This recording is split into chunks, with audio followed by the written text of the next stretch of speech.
Hey guys, good morning, welcome back to my channel. আশা করি তোমরা সকলে ভালো আছো আর আমিও খুব ভালো আছি। তো চলো আবার একটা ইন্টারেস্টিং মিনি ব্লগ নিয়ে চলে আসলাম। আজকে কিন্তু ঘুম থেকে উঠেই আগে সকালবেলা চিকুর সাথে দেখা করতে চলে এসেছি, কারণ আজকে কিন্তু অনেকটা বেলায় ঘুম থেকে উঠেছিলাম, সেই কারণে আমি চিকুদের বাড়ি আগে চলে এসেছি, মানে আমার বৌদিদের বাড়ি। ওর সাথে কথাবার্তা বললাম, বলার পর ওকে বলেছি হাম দিতা। তোমাদেরকে তো আগের দিন বলেছি যে ক্যামেরা যখন অন থাকে তখন আমাকে একদম হাম দেয় না, তার প্রমাণ তোমরা এক্ষুনি পেয়ে গিয়েছো। তারপর ওদের বাড়ি থেকে এসে আমি মুখ হাত পা ধুয়ে নিলাম, আর মুখ হাত পা ধুতে ধুতে জোরদার বৃষ্টি চলে এসছে। আর এখানে দেখো খুব জোরে কিন্তু বৃষ্টি হচ্ছে, আর এরকম বৃষ্টির মধ্যে যদি একটু মাংস হতো তাহলে তো কোনো কথাই হতো না, কিন্তু আজকে আমার মা মাংস আনিনি, এটাই আমাদের কপাল খারাপ।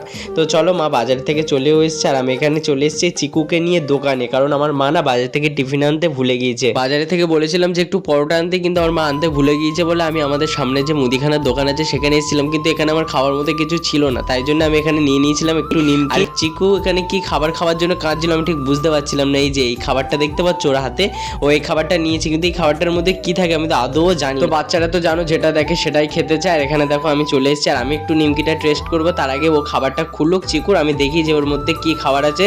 তো এখানে বোনও খুলতে পারছে না, আর বোন আমার হাতে দিয়ে দিয়েছে, আমি তোমাদেরকে খুলে দেখাচ্ছি কি খাবার আছে এই প্যাকেটের মধ্যে। তো চলো আমি খুলে দিচ্ছি। এখানে দেখো জোরে জোরে টানছিলাম তো খুলছিলাম না, গায়ের জোরে একটা টেনেছি, দেখলাম মাঝখান থেকে না চালা হয়ে গেছে। তো তারপরে দেখি এর ভেতরে সেই ক্যান্ডি বলে না, ক্যান্ডি ছিল। ওকে ওর খাবারটা দিয়ে দিলাম আর তারপরে আমি খাবার খেয়ে নিলাম। এখানে দেখো যে নিমকিটা এনেছিলাম সেটাই খাচ্ছিলাম, কারণ আমার এত রাগ হচ্ছিল না মায়ের ওপর, তোমাদেরকে বলে বোঝানো যাবে না। তো তারপর আমি নিমকি খেতে খেতে দেখো এখানে বোনকে বলেছিলাম যে খেতে, ও 2-3 বার বলেছি খাইনি, তারপরে যেই বলেছি দেখো খেয়ে নিচ্ছে। তারপর দেখো আমি আবার দোকানে গিয়েছি, কারণ আমার নিমকিটা খেয়ে ভীষণ ভালো লেগেছিল, তাই জন্য এখন দেখো নিমকি চানাচুর দুটোই এনেছি। আর সকাল থেকে যেহেতু তোমাদেরকে বললাম যে কিছু খাইনি, ভাজাভুজি খেয়েছিলাম, সেই কারণে মা তাড়াহুড়ো করে রান্না করেছে। আর রান্না করার পরে খেতেও বসে গিয়েছে। আর কি কি রান্না করেছে সেটা তোমাদেরকে বলছি। দেখো এখানে কচু দিয়ে চিংড়ি মাছ করেছে, আর আমার তো চিংড়ি মাছ ভীষণ ভালো লাগে, তার সাথে যদি কচু হয়। আর এই কচু কিন্তু ইলিশ মাছের মাথা দিয়ে খুব ভালো লাগে, এটা কিন্তু সবাই জানো। তারপর দেখো মুখের মধ্যে চালান করে দিলাম, আর আমার এত অপূর্ব খেতে লাগছিল তোমাদের সাথে প্রকাশ করতে পারবো না। তো তারপর দেখো মা এখানে ডিমের ঝোলও করেছিল, মানে ঝোল বলতে ঝাল করেছিল। তো ডিমের ঝাল দিয়ে আমার দেখো প্রায় কচু শাক দিয়ে প্রায় পুরো ভাতটা খাওয়া হয়ে গেছে। আর এখানে দেখো আমি ডিম দিয়ে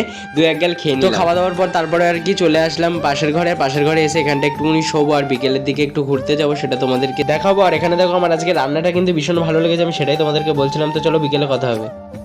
তো গাইস ড্রেস নেওয়ার পর চলে আসলাম বিকেলবেলা প্রসাদ খেতে। তোমাদেরকে বলেছিলাম যে ঘুরতে যাবো, আজকে কিন্তু ঘুরতে যাইনি। আর আজকে ছিল বড় ঠাকুরের পুজো, আজকে মা যেহেতু উপোসটা করিনি। আর এখানে একটা জেঠিমা পুজো করেছিল, আমাদের জেঠিমা হয়, সে আর কি প্রসাদ সবাই বাটি এনেছিল, আমি কিন্তু বাটি আনিনি। আমি জেঠিমাদের বাড়ি কলা গাছ ছিল, ওই কলা গাছ কেটে পাতা ছিঁড়ে ভালো করে প্রসাদ খেয়ে নিয়েছি। আর প্রসাদ খাওয়ার সন্ধ্যেবেলা একটু বেগুনিয়া চপ এনেছিলাম। আজকে অনেকদিন পর বাইরে তেলে ভাজা খেলাম, নাহলে আমার কিন্তু সেরকম একটা এই বেগুনি চপ এগুলো খাওয়া হয় না। এমনি বাইরে চাউমিনটা খাই, তাও আমি চাউমিনটা একদম বাইরের পছন্দ করি না, যদি বাড়ির হয় তাহলে একটু বেশি করে খাই। আর কি রাতের খাবারটা তোমাদেরকে দেখাই। এখানে দেখো মা বাজারে গিয়েছিল, আর মাকে বলেছিলাম যে আজকে একটু তরকার রুটি কিনে আনতে। এখানে দেখো মা তরকা এনেছে, আর এখানে রুটিটা আমি ছিঁড়ে নিচ্ছি। আর দেখো রুটি ভালো করে ঝাড়া হয়নি, হাতে পুরো যে রুটির ধুলো ধুলো থাকে না সেগুলো আমার হাতে দেখো লেগে যাচ্ছে। আমি একটা প্লেটে কিন্তু এগুলো ঢেলে নিয়েছি। দেখো তরকাটা দেখতেই যতটা সুন্দর লাগছে, খেতে কিন্তু অতটাই সুন্দর হয়েছিল। আমি তো ভীষণ ভালো লেগেছে, আজকে রাত্রে ভীষণ খেয়েছি। আর এখানে দেখো আমি হাত চেটে চেটে খাচ্ছি, তার মানে বুঝতে পারছো যে কেমন হয়েছিল। আর হ্যাঁ, যারা যারা ভিডিওটা প্রথম দেখছো তারা কিন্তু আমাকে বলবে তোমরা ফেসবুক পেজ থেকে দেখছো নাকি ইউটিউব থেকে দেখছো। আর যারা যারা ইউটিউব থেকে দেখছো সাবস্ক্রাইব করে দিও, যারা ফেসবুক পেজ থেকে দেখছো তারা প্লিজ পেজটাকে ফলো করে দিও। নেক্সট ব্লগে দেখা হবে, বাই।